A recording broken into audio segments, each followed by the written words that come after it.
Hello, everybody. Hello, hello, hello, hello. I am Kimberly, aka the Passport Traveler, aka it's Kimberly Renee on TikTok. I am Kimberly from the Chemisphere. About a year and a half or so ago, some of y'all probably remember the infamous video I made about what it was like to return to the motherland and how I was treated. So let's talk about the process of coming home. 38. Me and my sister get stolen from our mother when we're 6 months, 5 years old. Somebody kidnapped us. However it happened, we got stolen from our mother, our birth mother and father. 20 years later, we're probably 26 years old now. Our mother finds us and she said, "Baby, y'all come home. I miss you. Come back home. Get out them streets where they don't love you at and come home." So we drive, take a taxi, however we get to our mother's address, we get there. But before she let us come to the door, she says, "Oh, welcome home. But before you come in, can you pay me $300? Enter the door. That's the visa to come home." So, okay, we happy to be home. So we paid $300 to our mother to step foot in her house because we're excited to be home to the motherland, okay? Remember, we get in there and now it's dinner time. About what it was like to return to the motherland and how I was treated. And 38 black men drug me through the mud. I think 2 of them gave an opinion without dragging me, and I think 2 women made a video. One was a Black American. She was kind of iffy, and I hope I remember everybody and can tag. I want to try to tag everybody, all 40 of y'all in this video. And another woman was from, I don't know if she was from Kenya or where she was from, but yeah, she had her little smart ass remark, and when I responded to her, she was like, "No, I didn't mean it like that, bitch. Yes, you did."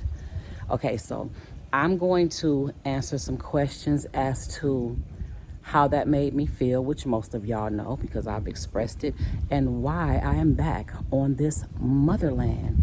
Even though it's probably not my mother's land, I'm back here again. So y'all have a lot of questions as to why would you leave? Ain't you the same person we paid to leave Ghana? Ain't you the same person that was crying? Ain't you the same person that was begging? Ain't you the same person? No, bitch, I'm not that person. I never fucking was that person. Who I am is the girl that made that video. Who I am is the girl that's been living on this continent for 5 years. So give me a minute. I'm gonna come on back and explain this to y'all, okay? Now, Phil Scott was, I believe, the first video that I saw. Phil Scott said that he talked about me like a dirty, wet dog. He said that I packed up a container, shipped all of my things over here to Ghana, and came with no passport and no visa. He says something to the effect of, how can you go to Ghana and with no passport and no visa? Because you can't. You were wrong. Everything you said about me, Phil, was wrong. I almost said something, but I'm not. I'm gonna keep this cute. I'm gonna try to keep this professional. Not only did you drag me through the mud, Phil, not only did 38 of y'all talk about me, 2 of you did not, but the 36 of you that did, if I'm not mistaken, drug me through the mud. Not one of those 40 people, no one did, the man from Kenya, if I'm not mistaken, not one of y'all other 39 people defended me. None of you black people defended me. Not one white person made a video. Not one Mexican person made a video. Everybody black made a video, and they were mostly black men, Black American men. Not one of y'all said, "You know what? Let me make a video and stick up for this sister. Let me make a video and check some of these niggas that's talking shit about her who ain't never motherfucking made it to the continent of motherfucking Africa. Let me get on here and defend my sister." Not one motherfucking person. Not one. And then there was Smitty from the motherfucking shitty committee and his blue-haired ass bitch. bitch.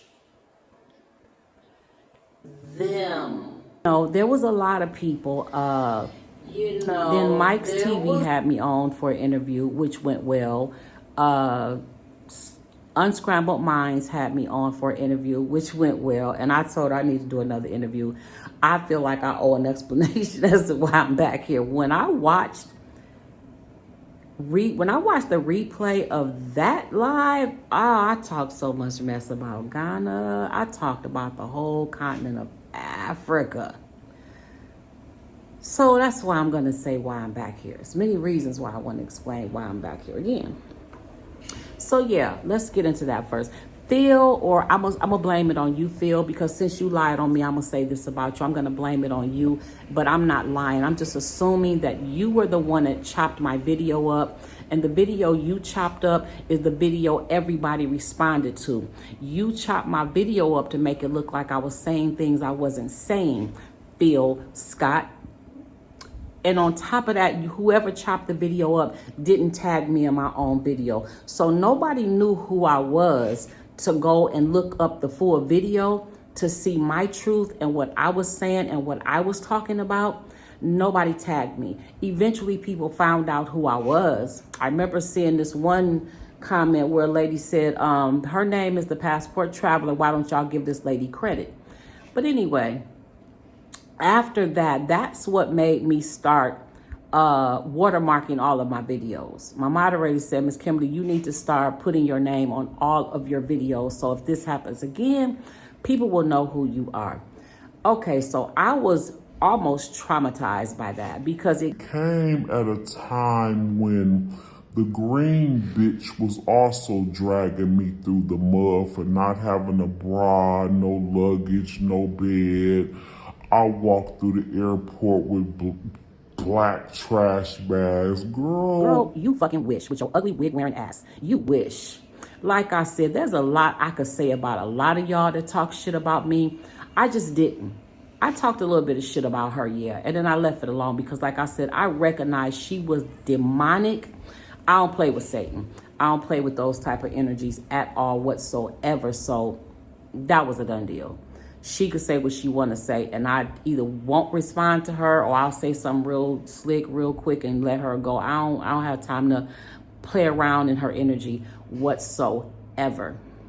So yeah, this might be a long video because I'm going to attach the video that I'm talking about to this video. So for those of you who have never seen the full video, here it is. And then the blue wig bitch goes, oh, Smitty from the Shitty Committee's girlfriend, the one he beats on all the time.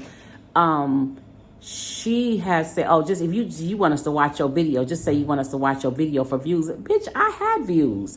Y'all had 233 fucking subscribers, not me. I had plenty of views on that video. My point of telling y'all to go watch the full video because you were responding to a clip that Phill Scott made. And so I was asking you, have you even seen the full video while you have me on here trying to check me about my life? Have you seen the full video? Okay, anyway, we got past that. After that, K&K checked their asses and shut them down. Matter of fact, a lot of people shut them down because y'all were wrong. You were wrong. Okay, so it might take me a couple days to do this video. I might finish it today. I don't really know because I have taken notes and I'm going to be looking at the notes back and forth. I want to give y'all a full scope of what's going on, what was going on then, and what's going on and what's happening now. Okay, corporate junkie, let's get into this. Let's get into this video. Let's go. Hello. I don't like the way that you made me and my sister Just Vlogs video look like we were attacking our own people. Okay, that was never our intent to attack our own sisters and brothers. Same thing goes for you, the Muhammads. That was never our intent. What we was saying is there are Americans coming over here being nasty, doing nasty things, and being bad to the locals. Now let me flip the fucking script, okay? Let's talk about the fact that we get abused over here too. Y'all invited us to come home, which by the thousands we did. We came running to Ghana. People sold their homes, moved out of their apartments, sold everything. Some people packed up containers and moved over here just to get over here and realize this is not our home. Y'all make us know in so many ways all the time that this is not our home. One, as you heard him, he called us foreigners. As far as you being pissed, corporate junkie, at the fact that she keeps calling us diasporans, y'all call us that. The Ghanaians call us that. We didn't make that word up. We didn't start calling ourselves that. We don't know that that's what y'all call the white people and the Chinese because we're not around them. But we know that that's what y'all call us. I ain't never heard the word before, Toby, till I came to Ghana. Okay. Y'all invite us home. Let's talk about what y'all do to us. Starting from the fucking before we get to the airport, we got to have a visa that we pay for to even enter our home. We have to pay to enter our home. We get to the air, we pay all this money for passports and visas, COVID shots at the time, to get here, and then we got to pay another $150 US dollars for another COVID test here in Ghana. That's Ghana doing that, not the US. That's y'all welcoming us home. We get to the airport, and as soon as you see a fucking blue passport, everybody's coming for us. Can you give me something small at the COVID place? You get to immigration. Can you give me something small? You get to baggage. Can you give me something small? A person grabbed a damn cart and put my bag on it and got mad because I gave him $5 US because I only had hundreds, because you come over here with hundreds to get the best, cash in rate. How about he looked at that and said, I don't want that. I said, what you mean you don't want it? I said, I want to know, what did you expect me to give you? He said, $10. I said, so you want me to give you over 100 CDs for picking up a bag, putting it in a cart? He don't know this is like my 5th time coming through the airport. Okay. Let's talk about the fact that I've been to Canada, Mexico, and almost every state in the U.S. And Ghana. I have never seen nowhere in any country or state where people have openly, it says $60 for foreigners, $30 for locals, okay? You go to Cocoon Park, and I don't remember the price. Let's say $200 for foreigners, because that's what y'all call us, $40 for locals. You go to the castle, it's $60 for foreigners, $10 for locals. I ain't never seen that nowhere. I ain't never went nowhere in the U.S., Mexico, and Canada where it said you pay, if you a local, if you're from here, you pay $3 for a Coca-Cola, but if you're a foreigner, you pay $8 for a Coca-Cola. I ain't never seen that nowhere except Ghana. All the airports I've been to, even when I accidentally ended up on the continent of Asia, which is another story, I ain't never seen nobody rush me in the airport, harass me, nothing. Nobody in the airport has ever asked me for no money for nothing. I ain't gonna say you, I have only seen that in Ghana. Now let's talk about the fact that y'all welcomed us home and how this process looks to me. According to y'all, the ones of us that were stolen, because first of all, we're not all from here. I don't care what you have been taught and what you have been told. All black and brown people are not from here, okay? So let's talk about the process of coming home. Me and my sister get stolen from our mother when we're 6 months, 5 years old. Somebody kidnapped us. However it happened, we got stolen from our mother, our birth mother and father. 20 years later, we're probably 26 years old now. Our mother finds us and she said, baby, y'all come home. I miss you. Come back home. Get out them streets where they don't love you at and come home. So we drive, take a taxi, however we get to our mother's address. We get there. But before she let us come to the door, she says, oh, welcome home. But before you come in, can you pay me $300 to enter the door? That's the visa to come home. So, okay, we happy to be home. So we paid $300 to our mother to step foot in her house because we're excited to be home to the motherland, okay? We get in there and now it's dinner time. And she has plates on the table for the kids that grew up in the house. And she has a plate on the table for me and my sister who was stolen years ago.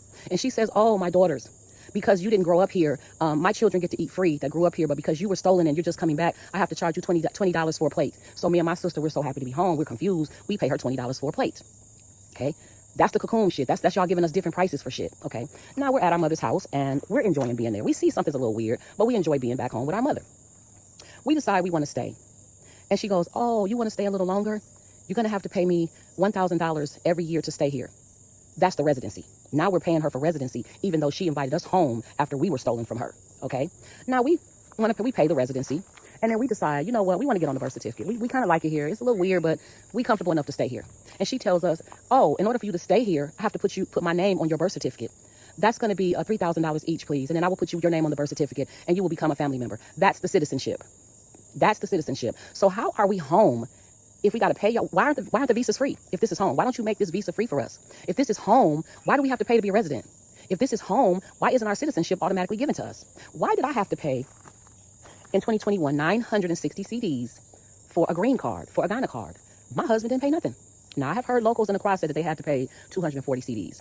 Why was there a KEA office right across the street from my store, little down from my store, where the Ghanaians go to get their Ghana card? Oh no, as an American, I had to pay a taxi to take me 3 hours away to Takoradi to get my Ghana card and pay 960 CDs for it. And to this day, I ain't never used it for nothing. Okay, so let me try to finish a little more of this video. One of the reasons I'm back in Ghana is because I love Ghana. I really, really, really, really, really love Ghana.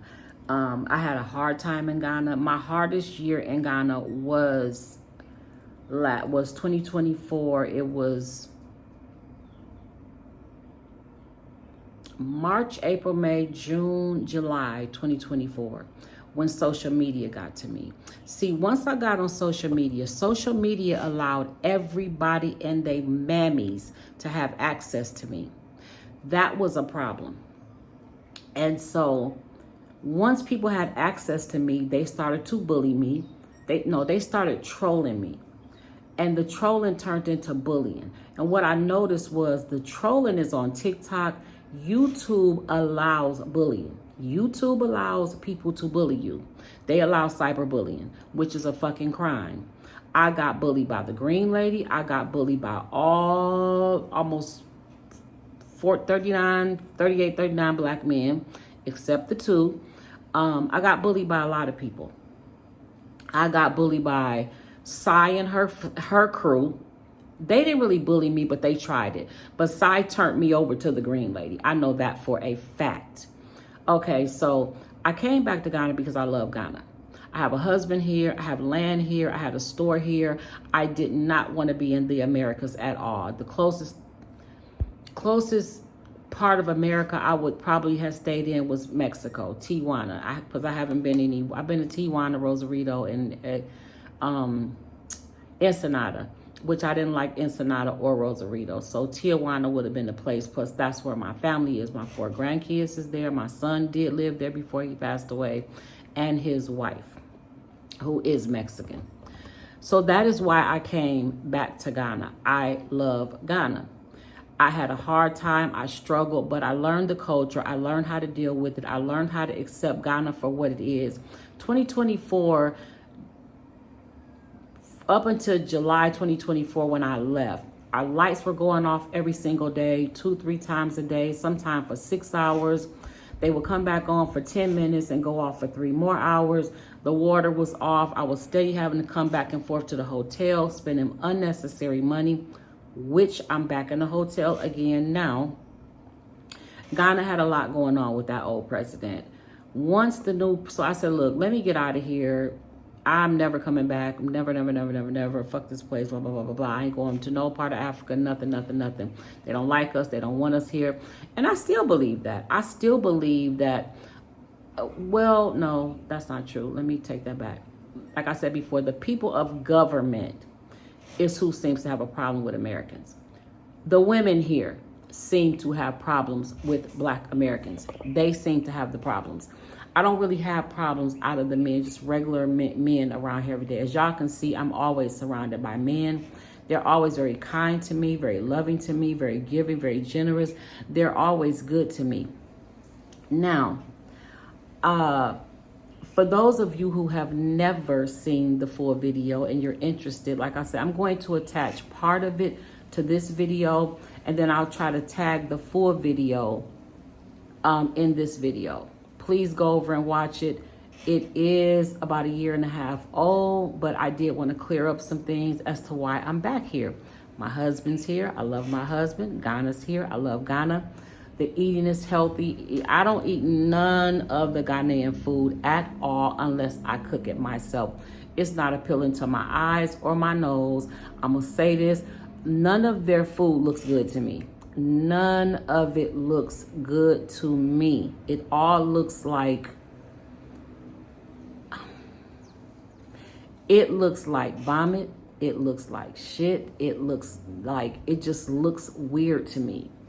But they eat it. A lot of Americans eat it. Almost every American I know that's over here eats the food. They have dried fish that has maggots in it, and I can't stomach that. It's just a lot to go through the market and see meat sitting out from morning to the time the market closes.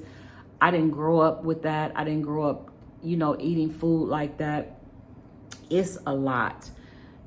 And you also have in a crowd where there's grocery stores where you can go buy regular meat from a regular grocery store. But buying from the market, which is my option here, and it'll mean I have to get most of my things from the market, or I can go to Malcolm, which Malcolm, y'all been to Malcolm with me many times. Malcolm has a limited amount of everything. So yeah, Ghana is a beautiful place. I absolutely love the village life. Y'all know that. I love the village life. I love the fresh fruits and vegetables. I'm getting used to it because when I say fresh fruits and vegetables, I mean carrots straight out the ground with the dirt on them, with probably a worm on it and all kind of stuff. I'm talking dirty cabbage. I'm talking every fresh. No preservatives, no nothing. So I'm going to end this right here because I really don't have a lot to say. There's not a lot of new updates and things like that. I do want to thank everybody that bashed me because I learned something from it. I learned more about Black men than I wanted to learn. Okay? I learned more about how we are fucking unprotected, unloved, and unwanted than I wanted to learn. And before y'all say, no, that was just you, no, just me. Y'all hate Black women. You're just now starting to show Black women love. Because out of everybody that watched that video, you think at least one Black American man would have said, hold on, y'all got me fucked up. Let me go and defend this sister. Let me watch her full video. Let me search the full video. Let me find the full video and see what these niggas is talking about. Because ain't no way this lady is that crazy. Ain't no way that she went to Africa with no visa and no passport. How? I got common sense, okay? And no, for those of you who don't know the story, I did not move over here for a man. I didn't meet a man online on WhatsApp or whatever, TikTok, Facebook. No, I met my husband after I moved to Ghana. I moved to Ghana on my own. My choice, by myself. I didn't know nobody here. Came on a trip and decided to stay. If you want to know that whole story, just mention it in the comments and I'll make another video explaining that. I have a video here, but I have no idea what the name of it is or where it's at or none of that. Anyway, I love y'all. Stay blessed. Go ahead and watch the full video and please leave a comment, a like, and a share if you can. And I know y'all can. It's just the click of a button. You can just type, I hear you, Miss Kimberly. Oh, I agree, Miss Kimberly. I don't agree. Keep your comments respectful, please, or else.